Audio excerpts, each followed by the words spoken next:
Alып отырамыз балалар. Қаламсапты қоямыз, оқыш қалай отырады. Оқыш ережесін ұстаймыз, қолымыз қалай, басымыз, аяғымыз, бәріміз түзіп отырамыз. Ал енді бүгін балалар, бүгін бізде ерекше сабақ болды да, бізде бүгін ашық сабақ иә. Бүгін бізге қонақтар келіп отыр. Бүгін біз ана тілден ашық сабақ өткіземіз. Өзіміздің білімімізді қорықпай күнделікті сабақта қалай жүргізесіне тура солай жүргіземіз. Бүгінгі біздің пәніміз ана тілі, тақырыбымыз отан және жуан және жіңішке жұп дауыстылар. Бүгінгі сабақта біз балалар дауысты және дауыссыз дыбыстарды ажыратуды үйренуіміз керек, және дауысты дыбыстардың жуан, жіңішке болып бөлінетінін түсіну болып табылады. Ал енді бүгін өзімізге бір жақсы көңіл күй сыйлап алайық. Бүгін сенің күнің дейді. Сенің қолыңнан бәрі келеді. Сенің жымиғаның әдемі.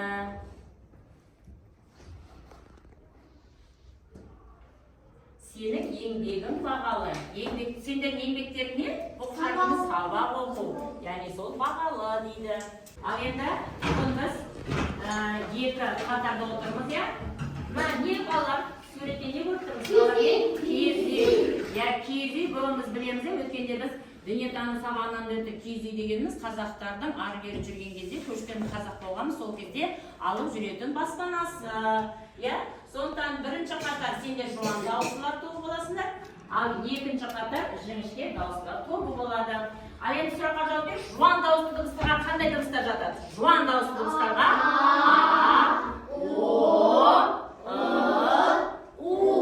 тамаша. Ал жіңішкелерге қандай жатады?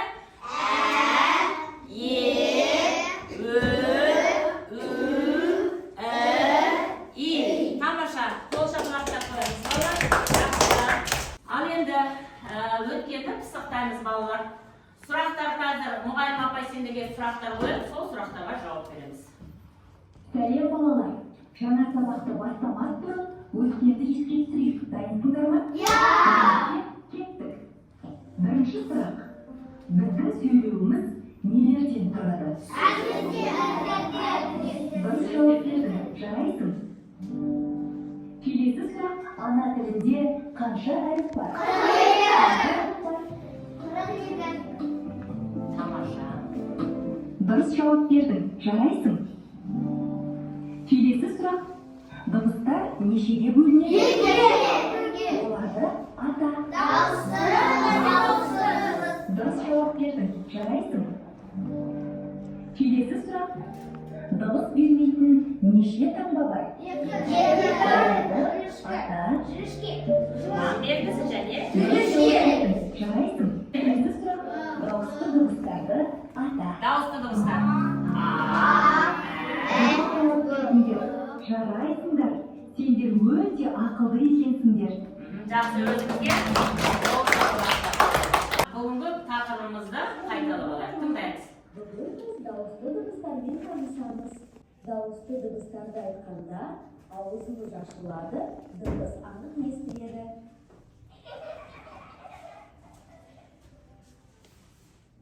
Жуан дауысты дыбыстарды айтқанда аузымыз кең ашылады.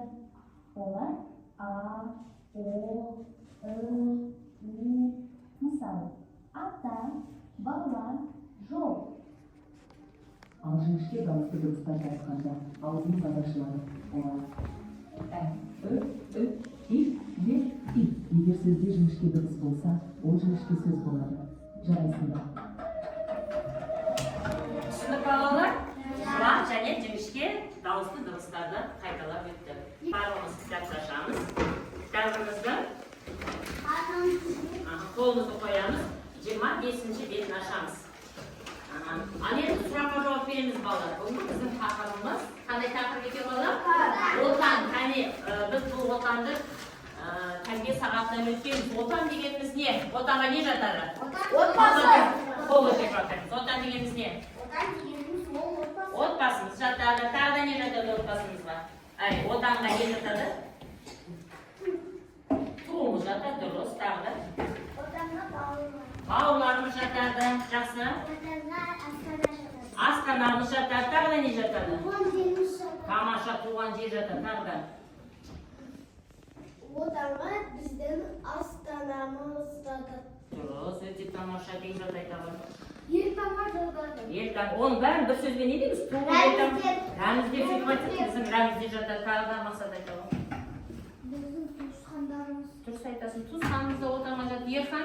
Ана тілі.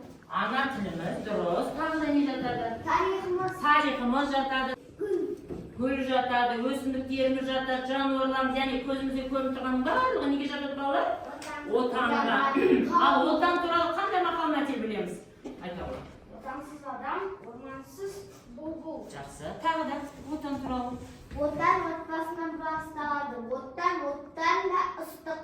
Тамаша, керемет айтты. Тағы да кім біледі отан туралы? Айтамын. Отан соғысқа төс келмейсің. Тағы да кім біледі ме отан туралы тақпа? Ал айта ғой. Отанымның тірегі, соғып тұрған жүрегі. Отан қорғаушыларға қызмет етер үнемі. Тамаша. Отан елдің анасы, отан елдің анасы. Жарайсыңдар балалар, қан өзіңізге шақырып отан туралы нәрсе біледі екенсіздер, иә? Отан дегеніміз бізде тарихымыз екен, отан отбасымыз екен, отан туысқанымыз екен, бауырларымыз екен, яғни отан туралы көп нәрсе білдік. Отан не екен? Тәсілдері айтып береді. Отан досым, бауырым. Отан өлкең, астанаң, отан аудан, ауылың. Отан тарих, отан тіл, жасаған елің, ер халқың. Отан өлкең, отан жыр, көтерген көкке ел даңқын. Енді осы отан деген өлеңді балалар Бүркіт Ысқақов деген ағамыз жазған екен. Өзі ақын 1924 жылы Қарағанды облысының Нұра деген ауданына қарасты Көк Мөлдір деген жерде туған екен. Ол жастайынан қиялшыл, арманшыл кісі болған екен. Осы өлеңді жазған автор екен балалар. Ал енді бәріміз кітабымызға қараймыз. Қазір мен мәнерлеп оқимын, сосын сендер оқисыңдар. Қайын кітаптарыңды ашыңдар. Отан. Отан сенің атанаң. Отан досың, бауырың. Отан өлкең, астанаң. Отан аудан, ауылың. Отан тарих, отан тіл. Жасаған елің, ер халқың. Отан өлең, отан жыр. Көтерген көкке ел даңқын. Ал енді кім оқып береді маған? Тура осы мен оқысам, кім оқып береді? Жарасыларды оқи қойшы, кітапты қолына алып. Тұра, орнына тұра. Қолына алып оқып береді. Отан. Отан сенің атаның, отан досың бауырың. Отан өлкең астанаң, отан аудан ауылың. Отан тарих, отан тіл, жасаған елің, ер халқың. Отан өлең, отан жыр, көтерген көкке ел даңқын. Тамаша, жарайсың. Кім оқиды тағы? Ал, оқи ғой. Бәрің ашып отырыңдар қазір, бәріміз оқимыз. Отан сенің ата-анаң, отан сенің досың бауырың. Отан өлкең астанаң, отан аудан ауылың. Отан тарих, отан тіл, жасаған елің, ер халқың. Отан өлкең, отан жыр, көтерген көкке ел даңқын. Жақсы отырамын. Ал енді бәріміз өзіміз ішімізден бір рет оқып шығыңдар. Соңғы бәріміз тізбектеп оқып. Іштерінен бір рет оқып шығыңдар. Оқи ғой. Оқыңдар. Ерхан, оқимыз.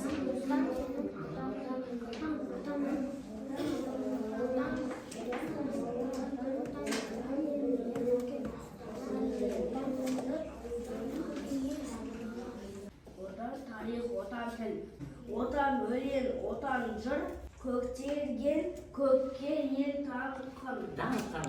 Отан сенің атанаң, отан досың бауырың, отан өлкең астанаң, отан ауылдан ауылың. Жақсы балалар. Барлығымыз өлеңді жақсылап оқып шықтық.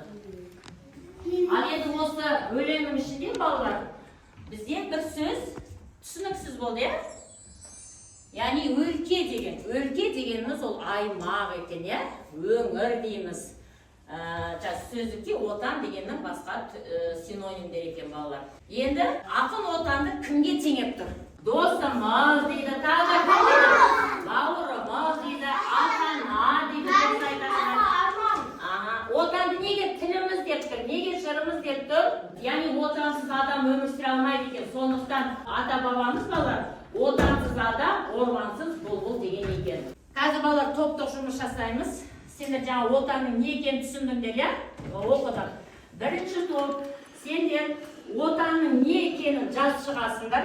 Отан дегеніміз не екенін, неге жан-жағына жазамыз. Ал екінші топ, сендер отан дегеннен сөзден сөз құрады. Мынаны аласыңдар да, отан дегеннен қандай сөзден шығаруға болады. Астына әдемі етіп жазыңдар. Ал қай топ бітті? Отан деген ата-ана, отан деген достар, отан деген отбасы, отан деген отбасы, отан деген бауырым. Отан дегеннен қандай сөз шығардық? От, ота, ат, он және тон. Тамаша, жарайсыңдар. Жақсы, отыра қойыңдар. Сендер топты, жұмысты жақсы атқардыңдар. Отан дегенде қанша әріп, қанша дыбыс, қанша буын бар? Топ өте жауап береміз. Отан дегенде қанша әріп бар? Отан дегенде 4 әріп бар. Жақсы, қанша дыбыс бар? Мариям? 4 дыбыс бар. Жақсы. Отан дегенде қанша буын бар? Қане буынға бөліңші? 2. Отан. Қанша буын? 2 буын. Не үшін 2 буынға бөлініп тұр? 2 дауысты дыбыс бар. Қандай дауысты дыбыстар бар? О және а. Қане әдемі қылып жазсыңдар. Отан деп. Отан жаздық. Отан. Келесі. Өтір арқылы достар. Үлгердік па? Рәміздер. Рәміздер. Өлең. Жыр. Бауыр. Жаз болды па? Тексереміз. Отан, достар, рәміздер, өлең, жыр, бауыр. Жазып па балалар? Жол тастамай. Екінші жаттығу деңдер. Кітаптарын аштыру оқулықтарында. Екінші жаттығу. Қандай мақал тұр мына жерде? Отансыз адам, ормансыз бұлбұл. Ал енді соны әдемі ғой, көрмеме тақтада қандай әдемі жазылып тұр? Тура сондай әдемі жазамыз. Көркем жазу. Ал енді балалар жеке жұмыс қазір жуан және жіңішке дауысты дыбыстарды жұбымен көрсетеміз. Алдарында сендерге тапсырмалар бар, я? Кәне, мен айтамын, сендер көрсетесіңдер. Жұптарын. Аныкі ә. Тез-тез артқа көрсетеміз. А және ә. Енді о. О дұрыс. Арт жаққа көрсетеміз. Тамаша. Келесі о, ұя дегенді көрсетті. Ұя дегенді көрсетеді. Енді ының жұбын көрсетеміз. Ының жұбы қандай? Қан көрсетеміз. Жақсы. Енді алдарында кима қағаз тұр. Сәйкестендіреміз, тез-тез. Менің өзінің жұптарын сәйкестендіреміз. Тез-тез сәйкестендіріңдер. Жақсы. Міне тексеріңдер, я? Аныкі ә, оныкі оныкі аныкі Тамаша балалар, бірінші тапсырманы орындаңдар. Келесі кәне орнымыздан тұрып, жаттығу жасап алайық. Тұрамыз.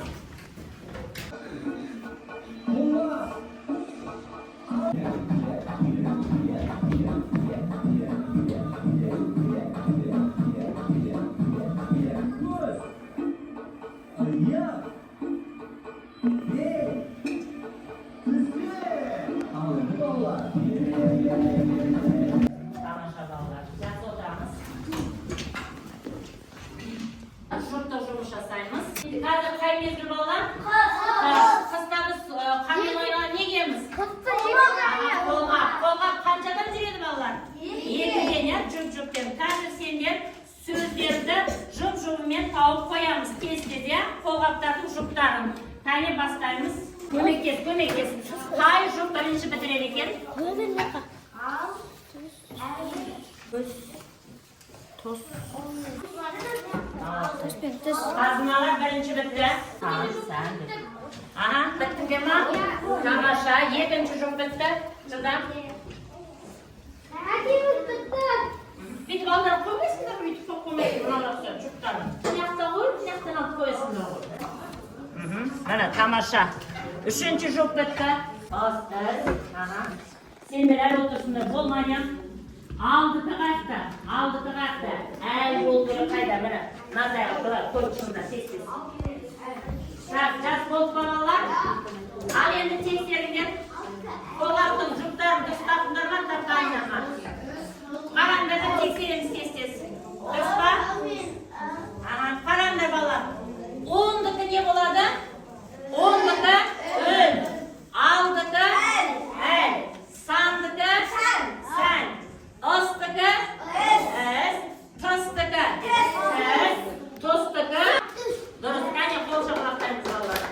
Tamamlaşa. Oldu sizге аман-есен bitirdik balalar.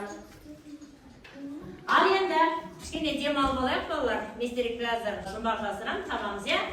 Төрге оны төсеп, қабырғаға ілем, оның аты кілем. Дұрыс, кілем қай жерге төселеді? Үйлерде кілем бар ма? Я еденге, ал бұның кезде қабырғаға ілген, я? Тамаша балалар. Келесі ағып жатыр бұлақ жағасында. Сені ең соңында olsun бірде юғас болу керек қой. Ағып жатыр бұлақ жағасында. Сұрақ екен, мынаны балалар сұрақ дейді екенбіз. Жақсы. Ал енді кішкене ойын ойнап жіберейік. Иә және жоқ деген ойын балалар. Так, кім шығады мына жерге? Ал Жантөре бірінші келе ғой. Бұлай қол қоямызда. Кәне оқы мына жерге не дейді? Жуан дауысты дыбыстар. А, Е, О. Дұрыс па? Дұрыс емес. Дұрыс емес. Dürüst ekan. Tak, kelasi. Tak, kim chiqadi? Al, Ahmedjon. Chiqsin, Ahmedjon. Otan so'zinde juvon davosi davosi. Mana otanda bari juvon deydi. Durust pa, durust emas pa? Otanda bari juvon deydi. Durust bo'lsa qaysini? Kim o'ylamaydi turibdi? Qarabaqdan kelasa, al kelaver. Отан деген тек үй ғана, отан дегенге үй ғана жатады дейді. Дұрыс па, дұрыс емес па? Жақсы.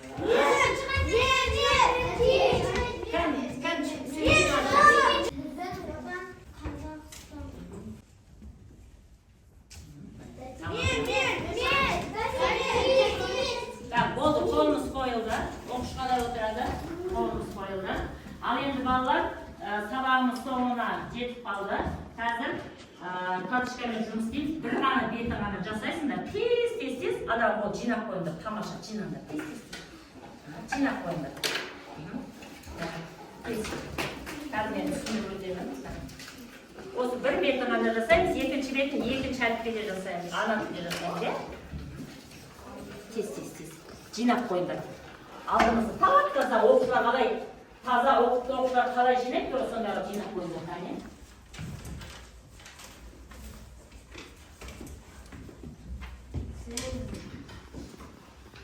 Ал түсіндіремін. Біріншісінде жұптарын табасыңдар, бірінші тапсырмада. Екіншісінде көндіктен орнына жуан дауысты дыбыстарды жаз. Мысалы, өт жуаны не болады? Өттің жуаны не болады? От болады, дұрыс. Көл жуаны тол. Сәл жуаны сал. Көл жуаны тол. Сөйтіп жазшыңдар. Соған үшінші тапсырмада да сәйкестендіресіңдер. Күндерді өзімен сәйкестендіресіңдер. Жуан және жіңішкесі. Тамаша. Отырамызда қарындашпен тез тапсырмаларын орындап шығыңдар.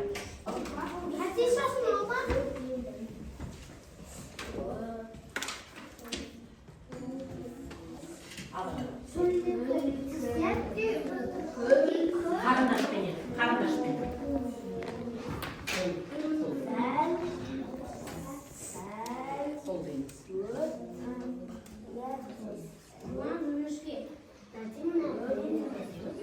Жуан дауысты өт жіңішкесі, жуаны не болады?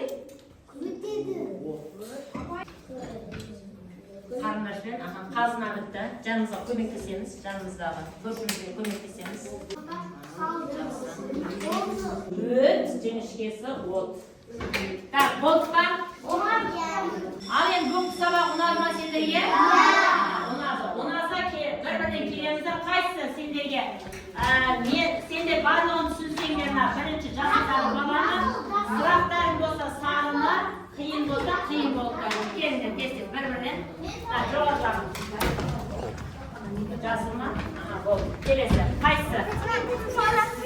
бар ма? Жасыл. Сендер бойларың жетпейді екен. Жасыл. Келесі. Жасыл ма? Жасыл. Жасыл. Сендер бойларың жетпейді екен. Тағы да сенікі, Елдос? Жасыл. Жақсы балалар, енді орнымызға отырамыз. Осымен біздің сабағымыз аяқталды. Сабаққа қатысқандарыңа рахмет. Орнымыздан тұрамыз. Заттардың барлығын жинаңдар. Ада қима, қағаз барлығын дәптер, кітаптың ішіне саламыз. Бәрін дәптер мен кітаптың ішіне салыңдар. Сыныпқа апарасыңдар.